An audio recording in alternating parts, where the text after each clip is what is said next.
Welcome to Restitch America. My name is Ohene-Opare, and I'm very excited to be here with you today. So today we return to our normal programming, and we have a guest here today. But before we begin, I want you to remember to go and like, comment, and subscribe to Restitch America to be notified when new content is available. Also, be sure to connect with our guests. And Martha today is going to be our guest, and you will love hearing from her. And I think her experience is going to bring you some insight that will open your eyes. So let's get into it. So Martha, I'm going to give you a couple of minutes to describe who you are and how you came to America. And then I'm going to share a little bit about how we met. Great. Well, hi everyone, I'm Martha. I am an immigrant from Cuba. My family started the process of migrating to America in 2000, in 1997. And we got approved to start doing the paperwork in early 2000. We were scheduled to be able to come to America November of 2001, but the tragedy of 9/11 happened in September of that year, so everything got pushed back and we weren't able to come to America till May 5th of 2002. So I came as not a child, but I was a young adult. I was only 19 years old. So it was my family who started the process of migrating to America, and I came as a minor with them. But since very early childhood, I always dreamed of being able to come to America due to the restrictions and everything that we were going through in Cuba. My dream was to be able to be part of a country that have freedom, that I didn't have to struggle to, have the necessities, like, let's say, notebooks, books, pencils, stuff like that a child needs for a school. I didn't want it to. I always dreamed what it would have been to be able to have shoes to go to school, because I had to either inherit already used shoes from family members as my feet were growing, and I always wanted to have what it was mine versus having to inherit from other people, which is fine. There's nothing wrong with it. But it was just the constant struggle of, am I going to have it? So I always thought of America as this grand empire where you can become anything and you can achieve anything as long as you do the right things and, work for it. So, and that was the vision that my family had, bringing me here. I remember that it was not so much for them to migrate to America. It was for me to be able to give me a better future. So that's how we came. Okay, that's a really good story. So we hear bits and pieces of information about Cuba. We understand, of course, that it is a socialist country for the most part, and freedom is a little scarce. Every now and then we get a little glimpse into Cuba when there is, protests or other things going on there. However, understanding the country, I think, is something that eludes a lot of Americans. And what that means is that some people have created ideas about Cuba that may not be accurate. And so we'll go a little bit into that discussion. But before we do that, we wanted to get to know you just a little bit. And so we're going to ask a couple of icebreaker questions, and then we'll see how that goes from there. So let's start with the very first one. What is your favorite childhood memory? Well, I do not have one childhood memory that I can highlight in a specific, being that I was the only child in my household, surrounded by adults that loved me very much and protected me very much, but they had the responsibility to protect me at all costs and to provide. So I remember not so much of, I don't want to say having a chaotic childhood, but the adults in my household was so focused on, you know, what is gonna be tomorrow, that I do have a general, I did have a general great childhood because of that, but it was more centered and focused on what was happening in Cuba. So I feel like in a way, the system robbed me of a childhood, but the adults in my family tried to do the best they could to give me a decent childhood. Does that make sense? Like I Yeah. still got to play. I still got to go to amusement parks. I mean, what was left of all amusement parks before Castro, very rustic playgrounds. But as a child gets to enjoy anything as long as they have their family. So Exactly. that's what I can remember of my childhood. My family trying to protect my innocence and to protect my childhood the most they could. Okay. And so I had general, on, let's say, on Sunday was my favorite day because it was the day that my mom would take me to watch movies in this matinee theater that we have, that it was pretty much somebody living room with chairs and a TV, and they play movies, and that's how they make their living, because you had to pay for the ticket. But that to me was like going to a theater, so it was a great thing, and I love that. So if I can think of any, that was my favorite time, that it was a Sunday, there was the adult school relaxed for like a couple of hours and take me to the matinee, and then take me to eat ice cream if there were ice cream. Yeah, we take a lot of things for granted, and people don't realize that being a child, like in certain parts of the world, is a very difficult endeavor, and the kind of freedom that we have as children, that our children have in America, is completely different for other children in other parts of the world. I was lucky also to have a family, that cared for me. My parents were pretty educated, and so my dad worked in the civil service, and because of that, I had I would say, a pretty great childhood, irrespective of all the things that were happening in the country as a whole. And so that's really good to hear that you, at least your parents were able to carve out an existence for you that at least allowed you to be a little bit of a child and not have to worry about all the things that were happening in the country. So if you could be remembered for one thing, what do you think that would be? I get highlighted a lot by my managers that I have very strong work ethics. And I think in prior videos that you have seen from me, I'm always very strong on working and working hard. So I think that is something that I will be remembered of, like my work ethics are very strong. I'm also very committed. When I commit to a cause or to something, I do not stop until I achieve the goal. So I guess that makes me goal oriented. And I'm very loyal. So I believe that will be the three main things that I Okay. will be remembered for. For a second there, it sounded like I was interviewing you and telling you, tell me your strengths. Yes.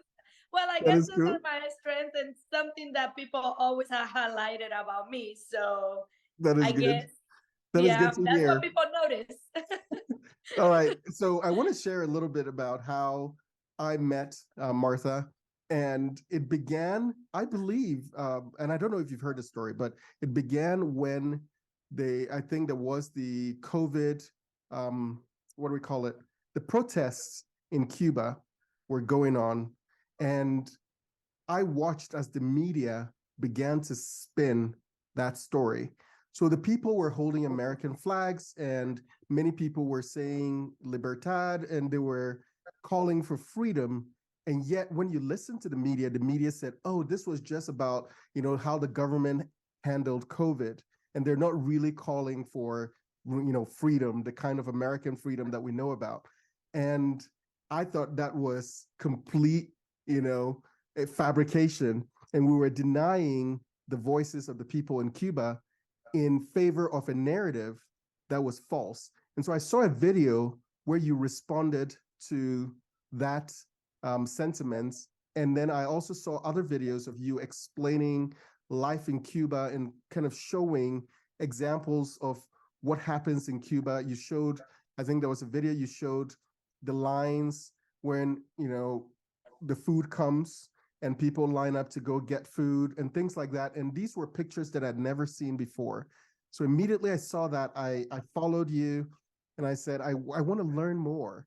And since then, I have been following you and learning more about your experience there and then here. So let's jump into kind of growing up in Cuba. What do Americans not understand about Cuba and the experience of just life in Cuba? Not forget about, what happened in the past, the revolution. We know a lot about that. But for a person today who is born into Cuba, what does life look like for them? Well, what a life was for me, the years that I lived there, I was a young adult, so I didn't have to go through the struggles of having to work and provide for a family because I was still under my family's wing. But I remember my parents having to struggle, still having a 9 to 5 because they were well-educated professionals, so they still have respectable jobs, but the money that they were getting paid for their careers, their job was not sustainable. So it was a constant struggle of trying to maintain food on the table. The lines that you are speaking of is for the food is like the first of the month, every month, the government replenish the bodega, which is like the stores for food. And then so it gets on the first of the month and on the 15th of the month. So you have to go with a it's like a little book about it's like a coupon book. And let's say if your household is a family of 5, you present the book whenever you go to buy the products, which whether it is rice, meat, eggs, like the essentials, and according to how many people are living in your household, you get serve a portion of what the government think it will be sustainable for 15 days, which often you run out of food a week and a half into the 2 weeks period. And so that's when it comes to the food, that's how you do it. And then and it's like that for everything, for like the meats, for like the dry products, which is the rice, the beans, the sugars, the stuff like that. And then you have another store where you go get vegetables, which often there's none. So that's pretty much what you do when it comes to the food. You are not allowed to farm. You are not allowed to grow your own. So you can raise, the most you can raise at home would be pigs and chicken, but you're not allowed to farm cows or you're not allowed to fish when it comes to like shrimp, lobster, stuff like that. There is a lot of that on the island. Of course, we are surrounded by water in the middle of the Caribbean, but that belongs to the government and they use it for tourism purposes. So if you go to Cuba, you get to experience the best of what the island gets to offer. And this is where the narrative come. All these American celebrities and elites have gone to Cuba and they're like, oh, but there is food. I'm eating lobster, I'm eating steaks, I'm eating this, I'm eating that. But that is just reserved for government authorities like the president and and then like the elites that go from other countries, also tourists that go from other countries, so they can send out, look how great Cuba is doing, socialism is amazing, while the Cuban people are on a restriction of food and on living in inhumane conditions, because having to cut down and eat very minimum so you can stretch out the portions that the government give you is inhumane. I remember one time as a child, I was hungry and my mom had cooked chicken, and I just couldn't wait. So I had to take a piece of a drumstick and eat it. And when my mom got home, because I was with my great grandparents, I was terrified to tell her, which nothing was gonna happen to me. Of course, my mom was not gonna be mad that I fed myself, but I was terrified to tell her that I took one of the drumsticks that was gonna be shredded and divided in among 5 people for that night, and she was like, don't worry, it's okay, we'll figure it out. So that is the life of Cubans. You have to ration yourself after the government already rationed for you, so you can just do something that is so essential for us, which is eat. Wow. So this is very eye-opening for me. So this whole idea about not being able to farm and raise, plant your own vegetables, plant your own food, like, was there ever a reason given for that idea? Why couldn't you just feed yourself by planting? Well, because I guess the idealism that Castro had was, if you have your own farms, you have more than others. So everybody needed to be equal. So what he did when he took power was take from the farmers everything, their land, their factories, and everything became government owned. Like that, he could distribute it among everybody equally, so nobody will have more food than someone who's just not doing anything for themselves. So he wanted everybody to be equal and everybody to have equal amount of food, I guess. So that was the reason behind. So not one have more than others. And so if you own your own farm and you also grow your own vegetables and you butcher your own animals, you could make profit out of that by selling it to other people. Castro didn't want that. They wanted everybody to be equal, because once you make profit, you're also making an income for yourself. Wow. And he didn't want that. So it kind of gives perspective to this trend in America today about equity and equality, and everybody's talking about equality and how we should all end up in the same place in terms of what we have and the outcomes of our labor. And it's kind of very interesting when you see it in practice to see that in most cases it doesn't work.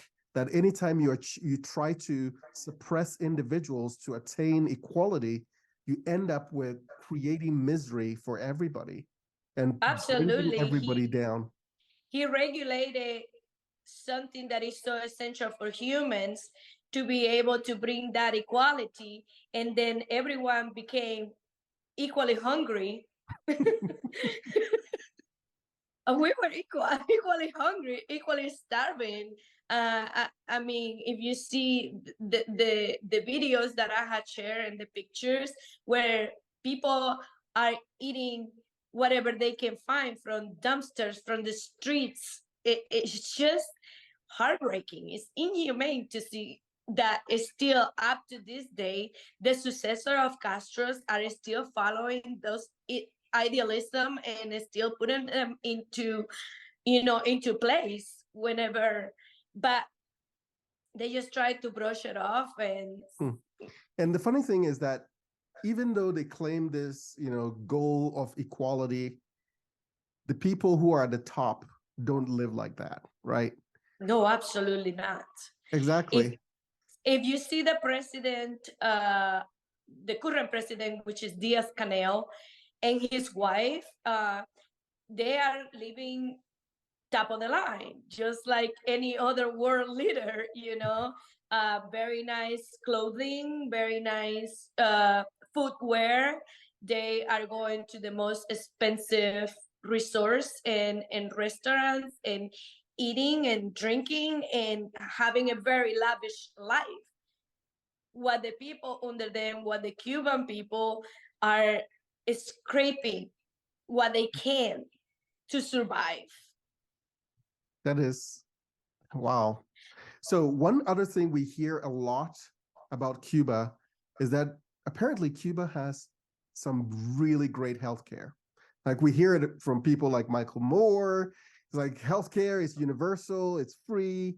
Cubans just have great healthcare, and America should be looking to countries like Cuba for ideas about healthcare. What do you think about that? Yes, it's true. The healthcare is free. You can go you can go to a hospital and wait many hours to be seen. And once you get seen by a doctor, they will treat you if they have the resources to treat you, if they have the medications. The hospitals are in terrible conditions. They constantly collapsing. You do not have your own room. Like, let's say my grandma last week, she suffered from a little bit of a cardiac arrest, and she had to be taken to the hospital. While I talked to my mom and everything, the nurses, the doctors, everybody was very attentive. They put her in her own room. She had everything accessible to her. They were checking on her constantly, running tests, making sure everything was well done with her. If I tell you this, and I know for a fact that if this wouldn't happen in Cuba, we wouldn't have my grandma with us today. First of all, she would have had to wait to be seated for a long period of time. There's no equipment, and there's no hospital beds or rooms available. It's just a large area where everybody is being seen by these doctors. And no privacy. The restrooms are just a hole on the ground, because there's simple thing as just having a toilet is not available, and the ones that they have, they're so old, they don't have the hygiene supplies to keep everything sterile and clean. So it's just the conditions are inhumane just as well. So I would rather pay for healthcare and to be able to be treated and to be able to have everything accessible to me when I go to a hospital, that just wanting to go to a hospital that is, again, government owned, and the government doesn't care about it. And so there's nothing, there's no supplies. These doctors are constantly putting out videos into the world so they can so the world can see the conditions there. They even washing. There was a doctor video that I watched the other day with this lady. She was washing her surgical gloves that here you put them on to be sterile, and then you throw them away after a surgery. They having to wash those and let them air dry so they can reuse it in another surgery. So wow. that's So you're saying we shouldn't believe the stories being told by people like more? absolutely not. I always tell people, if you really want to see the true reality of another country, don't go to the resorts. Don't go to the areas that are built specifically for you. Go to the outside of the resort walls. Go to experience life like the Cubans are experiencing it. So a while back, I saw someone posted on Facebook how America was trash because this person had traveled to another country. I think it was one of the Hispanic country, Costa Rica or something like that, and he had an extraordinary time. To what I replied, yes, you're going to live like kings and queens for a week vacation in a country that is catering to you because you're bringing your American money to only enrich the elites of the government. But behind those walls of that resort, there are people in poverty, hungry, that have to eat food from the grounds that they're finding. So don't go to another country with your American money to live like kings and queens, where your money is not benefiting the citizens. It's only benefiting the government elites. That's good advice. Needless to say, this person and I are no longer friends. Because they didn't like to hear what I had to say. That is unfortunate, right? People need to open their eyes. I think one of my most popular videos on social media was around this idea of moving out of America and going and living somewhere else. And a lot of these people who do so are very privileged, right? They have money saved up and so on. And so they're going to somebody else's country, and somehow they feel like that experience is the authentic experience, which it is absolutely not. Exactly. Okay, so let's shift from Cuba to America. So now you're here in America. You came here, you said about when you were about 19. I came here when I was 19 as well in 2003. Oh, wow. So we are the same in that realm. So it's been about what, over 2 decades you've been here. And are you currently now an American citizen? Or yes, I am. Okay. So as you look at America today, what do you think Americans don't understand about socialism? Because today, when you listen to a poll, there are a lot of polls today that indicate that a lot of Americans are favorable to the idea of socialism, and capitalism is losing support. And so what do Americans not understand about socialism? The lack of freedom. You do not own yourself. You do not have any freedom under a socialist regime. So you're saying like my body, my choice, all that stuff. Does it? Absolutely not. Does it apply? There is no choice. There is no freedom of speech. There is no there is no human rights. So either you obey to the regime or you will face the consequences. You see examples of that creeping into American life? Do you see this idea of, no freedom of speech, even though we have it guaranteed in the Constitution? What are some examples of that you see? The censorship. in all the platforms where you have to tiptoe among your own word. Yes, you have to tiptoe among your own words to be able to express yourself, because one word and you're canceled. I give you an example. I was cleaning house on Sunday, and I posted a just a status on Facebook that I said, I am currently obsessed with Rema, I think he's Jamaican singer. And so I'm like, I'm currently obsessed with Rema. I will be blasting him out while cleaning house and doing chores. That's all I say, which it means I'm supporting an artist, right? A Black artist. How could someone most. misunderstand that? And I got restricted from Facebook. I guess it's because I used the word blast. That's the only thing I can think of. Like, I guess blasting can be like, pew, pew. I don't know. But I mean, I'm old school, so I still use the old lingo, like blasting music. So it's really funny. It's really funny that when you watch videos on social media now, it seems like there are substitutes for words that people are using. So you can't say, the V word, vaccine, right? Nowadays. Oh, no. So on social media, you hear people say, they point or they say the V or something like that, just so that they don't get flagged. And people can't say things like a gun, right?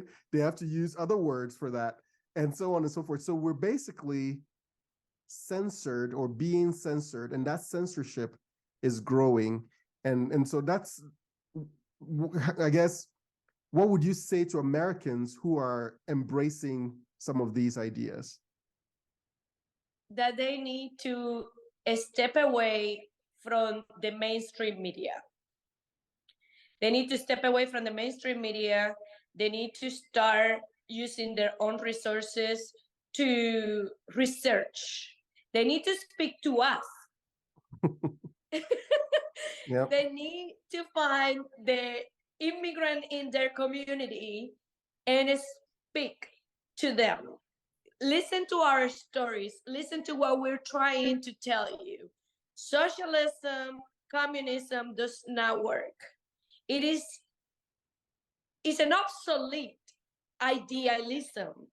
It was put into place hundreds of years ago to bring this equality among everyone, but it does not work, because at the end of the day, there's no equality, because the government and the elites will get richer and the citizens will get poorer.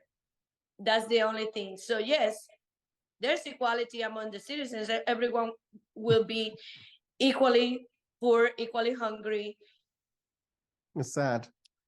It's sad. Yeah. It's just a sad situation. It just doesn't work. So my advice for the American people is to get away from the mainstream media, do your research, talk to us that are trying to bring awareness, because we left those countries in hope for a better future, a better life, came to this amazing empire that is now crumbling in front of us. It's like we are reliving in a loop. It's like we are in a loop, and it's very scary. Like I did not come to this country full of hopes and dreams. So 20 years later, I can see happening what I left.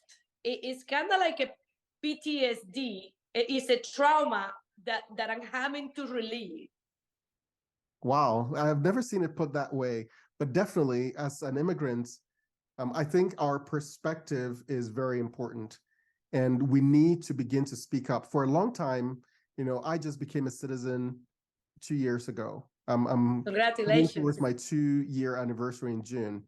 And before I became a citizen, I always felt like I can't speak out. I'm just here as a guest. If I speak out, it's not my place. I'm not, a citizen of this country. And so even though I posted things here and there, I was never very, very vocal about what was going on in the country. But now I'm telling all immigrants, you don't have to wait to be a citizen to speak out about the things that are happening here. And you don't have to silence yourself, because Americans really need to know and understand that our country is going in a direction that will end up exactly like the places we left to come here. And so some years ago, I actually started a foundation. I haven't done much with it, but I called it Legal Immigrants for the Restoration of America. So Legal Immigrants for the Restoration of America. The title is LIFTRA, LIFTRA. And I'm going to give you a formal invitation to join an organization like that. And this is something that I'm looking right now for founding members so that we can set up something. And the goal of that idea is to bring together legal immigrants to share their stories so that Americans can begin to hear what is happening, why we came here, and what we are seeing happening to our American society. And so this is something I would love to invite you to join. And Thank you so much. We can find a group of legal immigrants. Maybe, we find about 10 people and we actually establish this organization, because I want those stories to be told. I want people like you to share your experiences with other Americans. And I want us to be able to raise funds so we can amplify the voices of legal immigrants so they understand, so that Americans can understand what they're losing if they follow this path that we're going on. Absolutely. Thank you for the invitation. Actually, as soon as you said that you're trying to find more legal immigrants to be part, a couple of them came to mind that are from here, from my city, that are very involved in keeping America free. Exactly. I think a lot of people don't realize how fragile our freedom is. People don't realize that we can lose it in a blink of an eye.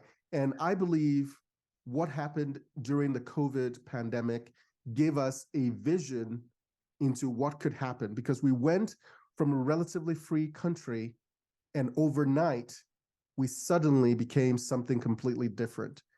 And not only did we become different, but the government scared people enough for them to give up their rights, and not only to give up their rights, but also to become basically agents of the government. And so you saw all these people who were berating other people, insulting other people, calling them names because people refused to either wear a mask or do certain things. And so basically, Americans became agents of the government to harass their fellow citizens. And so that showed me how easily we could slip into some kind of authoritarianism if we allow it to happen. And that's why we need to speak up very vocally about this. So as we wrap up here, what would you say is what we should do, especially with our children? So our children are growing up in a world where, they want equality, right? They want to see everybody succeed, and they have these idealistic, ideas about, how we can make that happen. If only we eliminate profit, or if only we tax the rich more, if only we give up a little more, we give up our arms, our guns, or if only we do this, we could have a better country. Like, what is your message to the youth who are being pulled into some of these ideologies? My message to the youth is pretty much the same message that I said earlier for the general Americans, is to please stop listening to the mainstream media. As I fear for our future. I do not have children myself, but I do have friends and family, and I have nephews. and I fear for their future. I fear for what is to come of them. I fear that they're not gonna have the same freedom that you and I experienced when we first came to America. Let's be honest, this is not the same America that we came to 20 years ago. This is a complete different America. The indoctrination in the schools and in the universities, and now they're starting even younger. I know that not everyone can just take their children out of the school and homeschool, but I feel like parents need to be doing a stronger work with these kids at home to combat all that indoctrination that is being planted in their young minds. Young minds are very easy to manipulate. So this is why they're going after the very young youth, which is like early teens, and then the teens, and then the universities are molding these young adults in their early 20s into believing that the socialist regime, it is a better future for them, when in reality we know, we people that have lived through it first experience, know that this is not reality. So yes, to step away from mainstream media and to do their own research, to talk to immigrants, the older I hate to say it, the older immigrants, because honestly, and I hate to say this that way and express myself about other immigrants that are coming into the country, but I feel also that this new generation of immigrants that are trying to come to the country illegally are coming with that entitled mentality of being owed something. So they're coming into believing that we owe them and that they should get here and receive all these benefits without working for it, like you and I did, and many other hundreds of thousands immigrants have done for many decades, that have come to America, become part of the country, and also give to the country as a, you know, a thank you. Like, yes, thank you for letting me come in and give me a new opportunity, and this is my gratitude. Am I making sense? Yes. Yes, definitely. Okay. And I like that you bring that, because I think that's one part of the immigration conversation that usually gets missed by the mainstream media, right? Right. They paint with a broad brush immigrants in general, and they don't understand that some of the people who are most against illegal immigration are the people who are here legally, the people who came here legally, who understand that America doesn't owe us anything. We owe our opportunities, we owe our success, we owe all the things we've been able to achieve to a country that created the platform basically for us to stand on and succeed. But we had to go to work. We had to sacrifice what we could have. We had to make choices that would lead us to where we are today.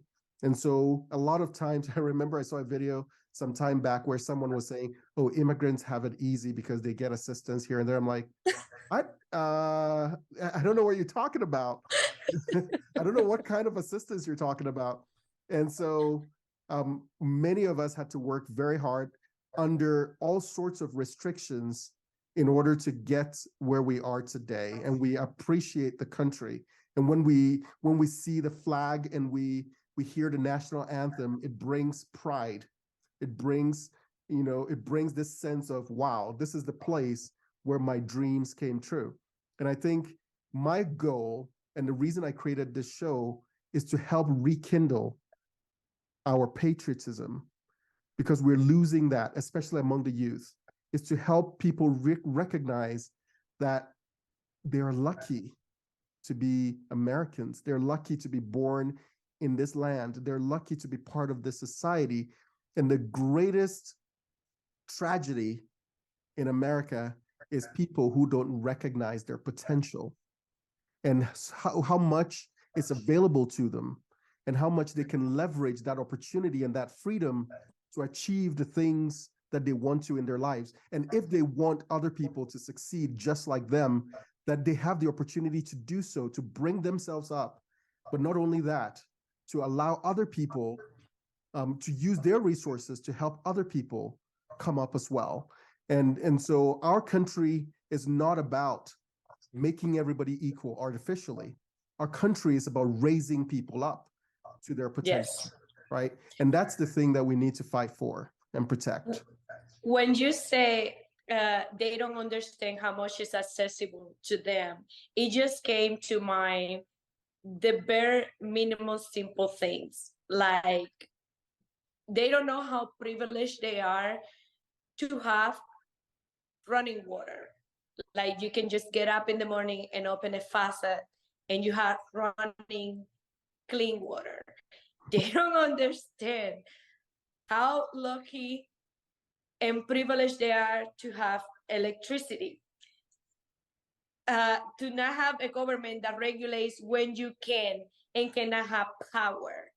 I mean, they don't know how lucky they are to be able to have a kitchen with a stove that runs on either electricity or gas. I did not have those things growing up. I had to, as a child, help my family to stand in lines with buckets to get water and then walk a couple of blocks with 2 buckets about this big on each hand. No child who should have to do that. They don't understand how many nights we have to have the windows open because it was so hot, because the government had cut off the electricity for several hours during the night, so you couldn't sleep. Then you open the windows and then the mosquitoes come in. So it was, like we adapted to those circumstances, because I believe that humans can adapt just to anything, but is the government pushing you to the limits to how much can you adapt to? So those very simple things. I remember one night doing homework, doing the candlelight, and my hair caught on fire because I was just a small child trying to do my homework, to have an education, to better myself under candlelight. And then next thing I know, I know my hair is on fire. Simple things like that. It's funny. It's part of, I guess, my life, my testimony. But it's just the simple things that we have, that we get to choose the freedom, the options. Choose The what you sky can eat. is the limit. Exactly. Choose what you can eat, even, right? Yes, children do not have how privileged they are that parents ask them something as simple as that. What do you want for dinner? I did not have that choice. My family would cook one meal and we would eat that throughout the day. I did not have something as simple as milk. To go to school in the mornings, I had to drink a very thick glass of sugar water. You take brown sugar because it's the thicker one, and that was my breakfast. The story I told you earlier about being scared that I ate a piece of drumstick that was safe for dinner, things like that is taken for granted. And in other countries, just having that is very luxurious. And here, we take it for granted. All right. So Martha, thank you so much for joining us today. I think we have learned quite a lot from your experience. And these are the kinds of experiences that we need to amplify in America so that people understand what they are working towards. And I think one of the mistakes people make is think that it won't happen here, right? They think America is special. We will just be able to escape all the bad effects of these policies somehow because we are America. But what they don't realize is that we are knocking on the door. In some places, we're knocking on the door of that kind of life. And we need to hear experiences from people like you to help people find that right perspective, to make sure that they are not mistaken in their imaginations. And so The Young Socialists in America, their slogan is, "We will do it better. We're not going to make the same mistakes." That was not true socialism. We know true socialism and we will do it better. They're not learning from history. And there is a reason, and an advice that I actually tell people is go to the library, look at the old history books that are becoming obsolete. Because if you now go in the comfort of your own house and get on Google, I don't know if you had noticed this, Alma, but everything in Google is losing their old translation and they are being revamped because that's the way that they have. They know these kids don't want to read a book. So books are becoming obsolete. And if they go into Google, they get the information they want them to get. mhm. So if you look at meanings and everything is Google is changing. So I tell people, go to a library and please look at the old history books. All of the information that you need is in there, which I believe that Google is part of the mainstream media, and do your own research. Okay. Thank you so much once again for joining us today.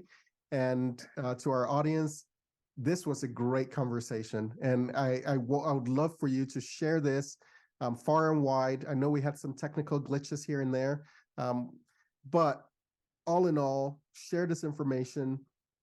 Connect with Martha. We will provide all her contact information in the description of this episode. So connect with Martha and let's begin to amplify these kinds of voices so that we can join in restitching America and saving America from the doom that that awaits us if we follow in the path that we're going today. So thank you once again, everyone, for listening to the show. Once again, we ask that you follow, like, subscribe to our social media and help us build this platform and bring more conversations like this to you. So I hope you have a great day and we'll see you next week.